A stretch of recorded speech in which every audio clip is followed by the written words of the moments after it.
जी सुभावनश्च भाव शून्य भावविद विभावनम भविष्य भाव भावकश्च भाव रूप भावकः असंभवो न संभवो ही संभवश्च संभव भवादृशो भवात्परो भवम हरो न संभवः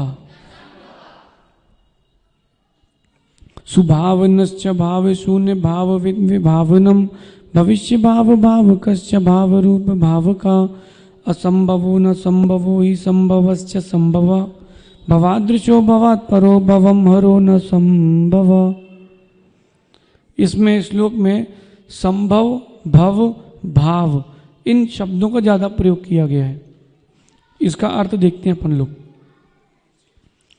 देखो तीसरी लाइन में सबसे आखिरी शब्द है संभव। तीसरी पंक्ति का सबसे आखिरी शब्द है संभव। वो भगवान के लिए संबोधन कर रहे हैं।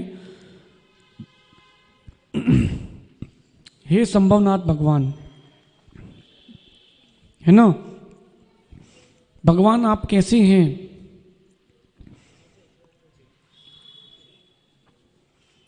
हे संभवनाथ भगवान, दे दो भैया, एक पीछे दे दो, कम पड़ गई और मंगवा देना बाप। हे संभवनाथ भगवान आप कैसे हैं? तो कह रहे हैं सुभावना।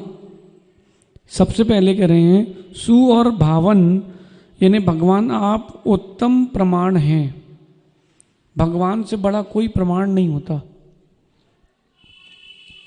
तीर्थंकर भगवान से बड़ा कोई प्रमाण नहीं होता। जो भगवान तीर्थंकर ने कहा है वह सत्य है। कभी भी ध्यान रखना, पहले वाक्य प्रमाण नहीं होते हैं, पहले वक्ता प्रमाणित होता है।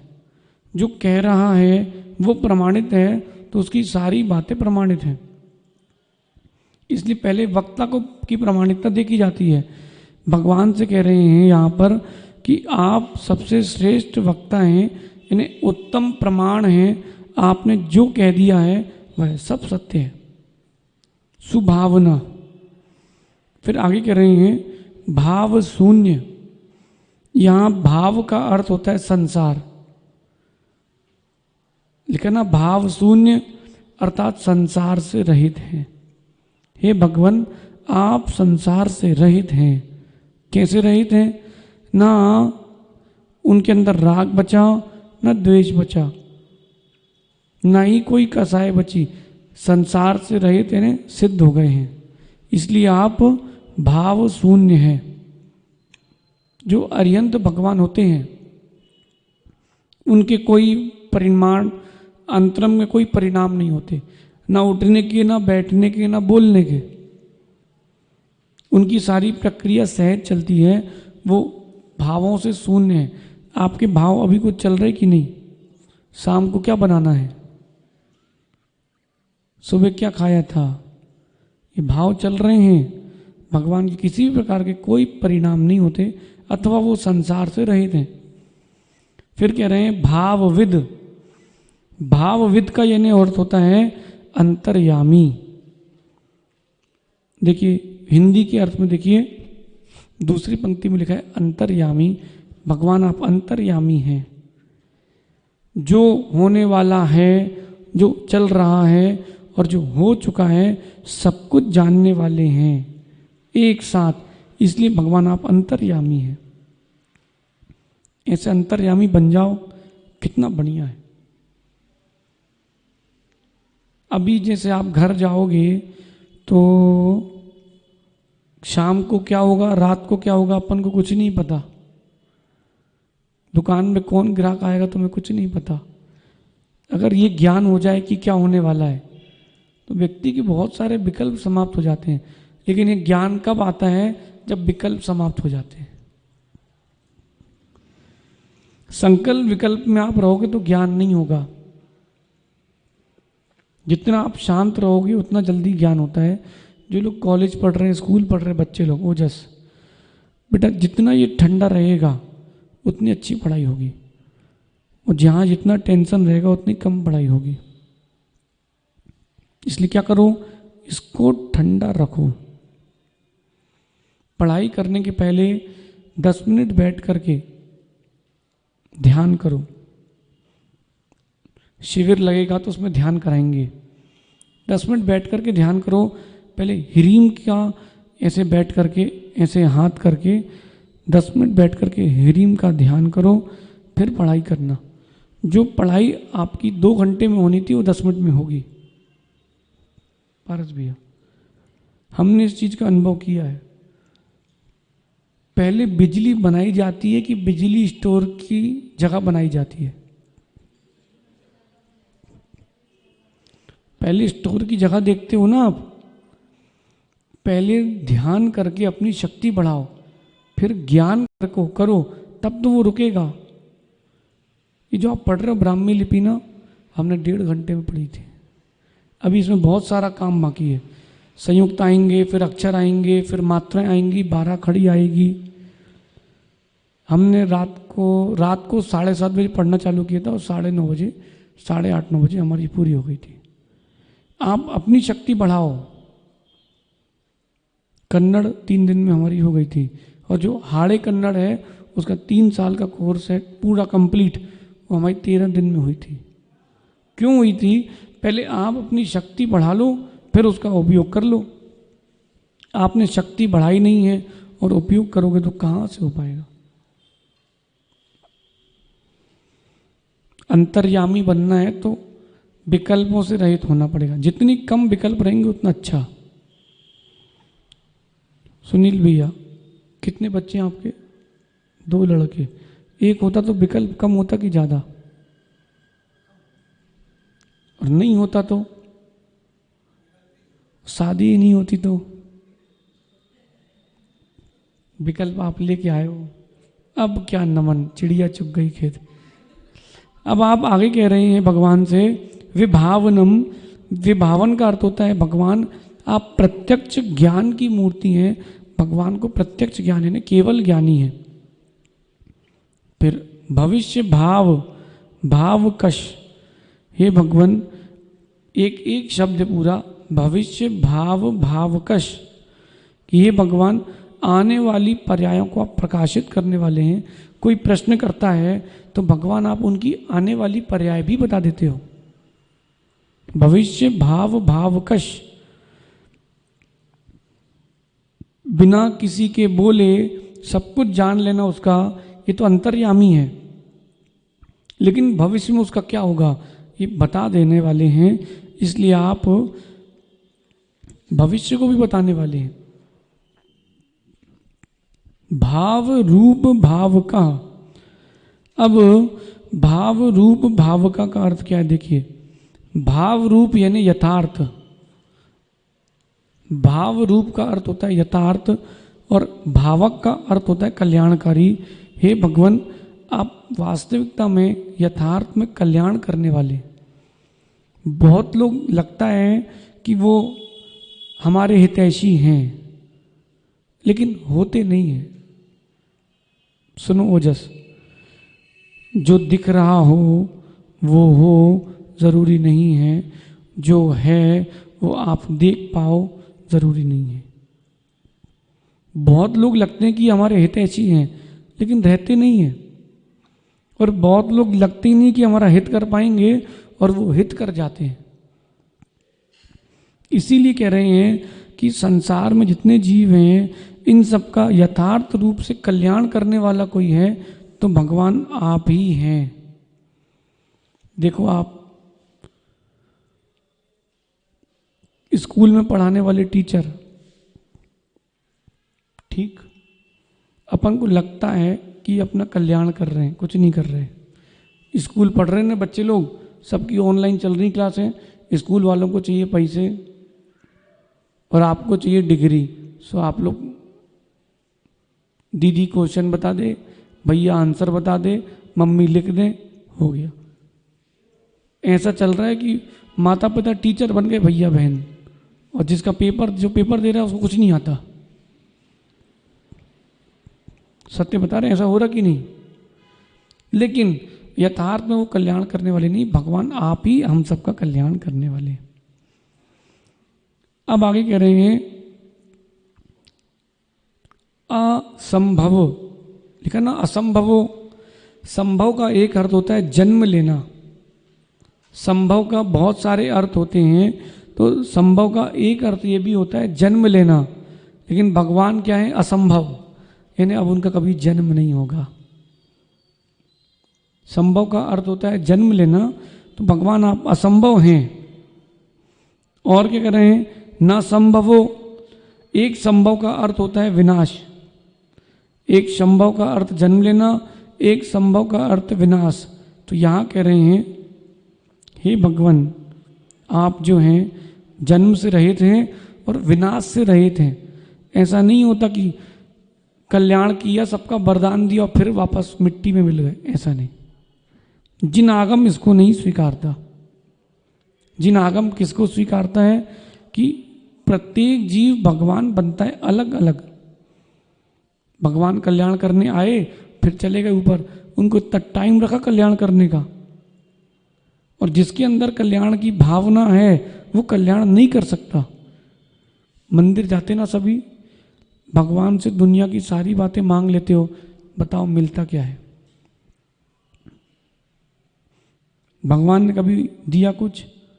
पारस भैया, सेठ जी को एक बात बता देना, ये ऊपर की एक वेदी बनी है ना चंद्रप्रभ स्वामी की, वहाँ पर चित्र बने हुए हैं, 2 चित्र थोड़े गड़बड़ हो गए, ठीक करवा देना। केवली भगवान कभी हाथ उठा के आशीर्वाद नहीं देते।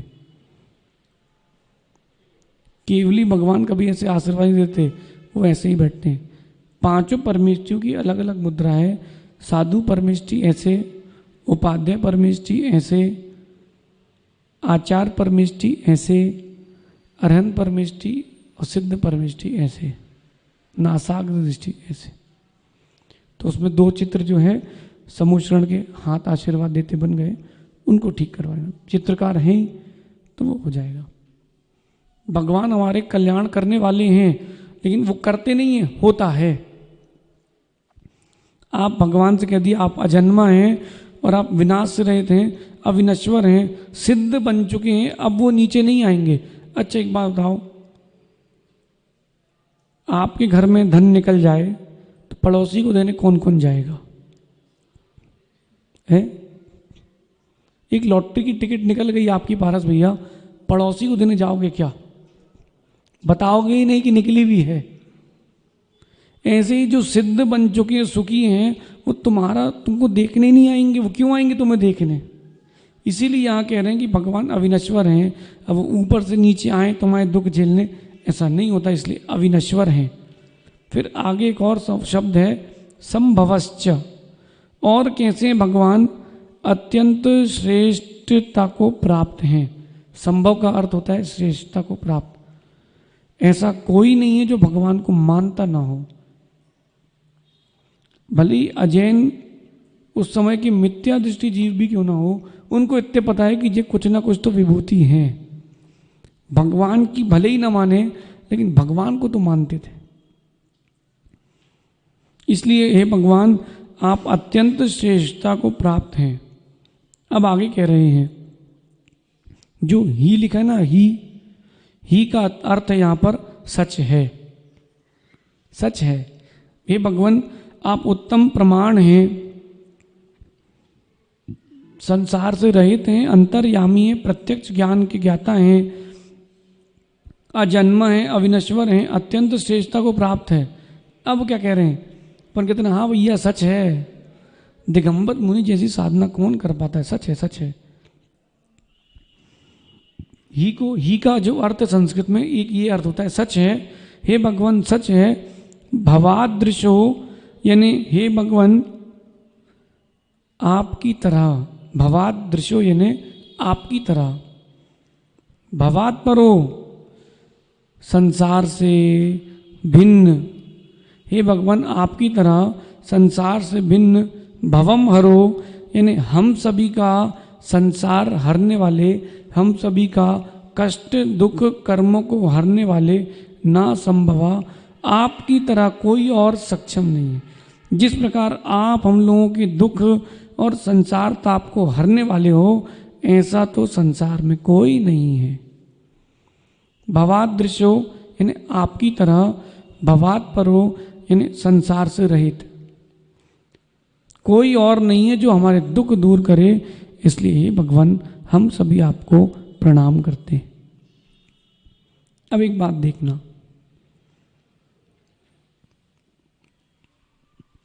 अपन को लगता है दुख के दिनों में सुनील भैया कि कहीं जाने से दुख दूर होगा, माना कि दुख दूर हो भी जाए लेकिन आगे का दुख बढ़ जाएगा। समझना नमन, किसी को कोई रोग हो गया, कोई समस्या है, फिर उस समस्या के समाधान के लिए आप यदवा तदवा कहीं गए, माना कि निमित्त लग गया और आपका वो समाधान हो गया, फिर भी इस पर्याय में थोड़ी बहुत शांति मिलेगी, आगे की पर्याय बिगड़ जाएंगे। हमारा किसी भी धर्म से जिन शासन का कोई विरोध नहीं है, जैन दर्शन किसी भी शासन का कोई विरोध नहीं करता, वो ये कहता है हम सत्य को मानते हैं, बस। आप अपनी बुद्धि से भी लगा कर देखो, जैन दर्शन कहता है हम सत्य को मानते हैं, हम नाम से किसी की पूजा नहीं करते, हम गुणों से पूजा करते हैं। क्यों भाई, क्या नाम आपका? वर्धमान भाई, आपके माता पिता को गुस्सा आता कि नहीं कभी? उनके अंदर राग द्वेष है कि नहीं? है ना? भगवान के अंदर राग द्वेष है क्या? जैसा वो सबको देखते हैं वैसे ही आपको देखते हैं। तो आपके माता पिता और भगवान में कुछ अंतर है कि नहीं? सोचो अच्छे से बेटा। ये सब में ये दृढ़ता, ये जो शब्द हैं यही आपके अंदर दृढ़ता रहेंगे। ध्यान से सुनना सब लोग। जैसे आपके माता पिता हैं वैसे ही भगवान है क्या, कि कुछ अंतर है? कुछ अंतर है। अच्छा, भगवान भी वैसे ही हो तो फिर माता पिता भगवान में क्या अंतर? जिनके अंदर राग द्वेष है वो परमात्मा नहीं है, परमात्मा बनेंगे। तो परमात्मा को परमात्मा तक देखो, जिनके अंदर राग द्वेष, उनको राग द्वेष युक्त देखो। भगवान आदिनाथ को अपन प्रणाम किया, संभवनाथ भगवान की वंदना की, तो कौन सी पर्याय की वंदना की? जब वो मुनि और सिद्ध बन गए तब की, कि गृहस्थ अवस्था की? सामान्य से प्रणाम करना तीर्थंकर बालक को दूसरी बात है, लेकिन हमने जो पूजा की है, जो हमने पूजा की है, वो पूजा हमने उनकी मुनि अवस्था, केवली अवस्था की है ना? इसीलिए यहाँ कह रहे हैं कि हे भगवान, जैसे आप हम सबकी रक्षा करने वाले हो, ऐसा दूसरा कोई नहीं है।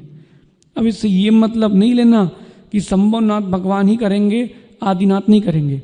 संभवनाथ भगवान से तात्पर्य तीर्थंकर भगवान या जो भी वीतरागी केवली हुए हैं उनको ऐसा ग्रहण करना।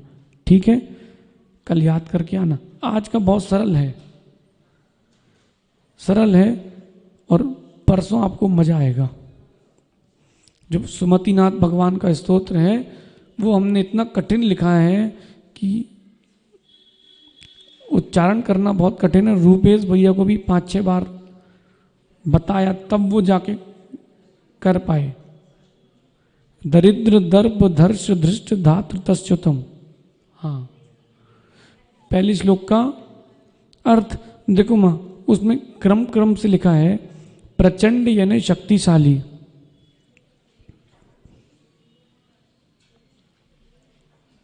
प्रचंड यानी शक्तिशाली, चंड यानी सक्रिय, दंड यानी वश करने वाले, पिंड यानी सामर्थ्यवान, खंड यानी गुणों के संघात समूह रूप, और खंड खंडनम यानी कर्मों का नाश करने वाले।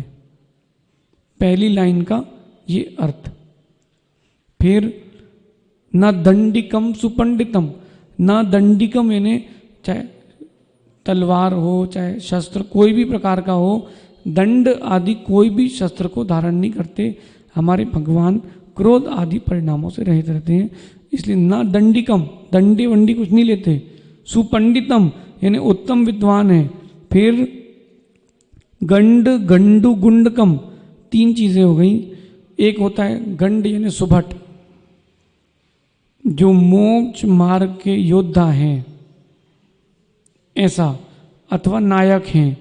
गंडू का अर्थ होता है प्रकाश पुंज, प्रकाश के समान है। जहां भगवान निकलते वहां अलग ही प्रकाश हो जाता है, चेहरे की उनकी चमक ही कुछ और है, शरीर का उनका तेज ही कुछ और है।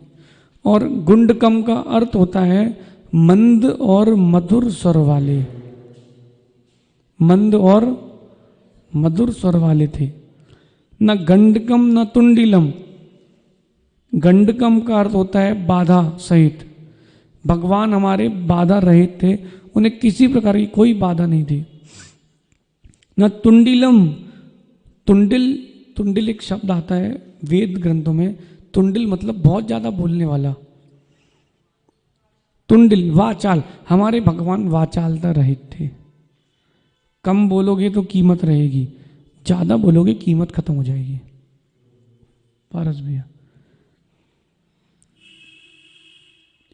ये अपना अंदर एक बना के रखना उसूल, जहां जितना बोलने को कहा जाए उतना जरूर कहना, लेकिन आप ज्यादा अधिक मत बोलना। व्यक्ति आपको सुनने के लिए तरसे, ऐसी छवि बनाओ। समझना हम क्या कहना चाहते हैं। व्यक्ति आपकी बात सुनने के लिए तरस जाए, तब आपको लगेगा हाँ हमारी कीमत है। कभी भी कहीं जाओ जहां मौका मिले बोलने का, उन्हें बुलाए जरूर बोलना, और नहीं बोले कोई कुछ तो एकदम शांत बैठ के सुनना, आपकी कीमत बढ़ेगी।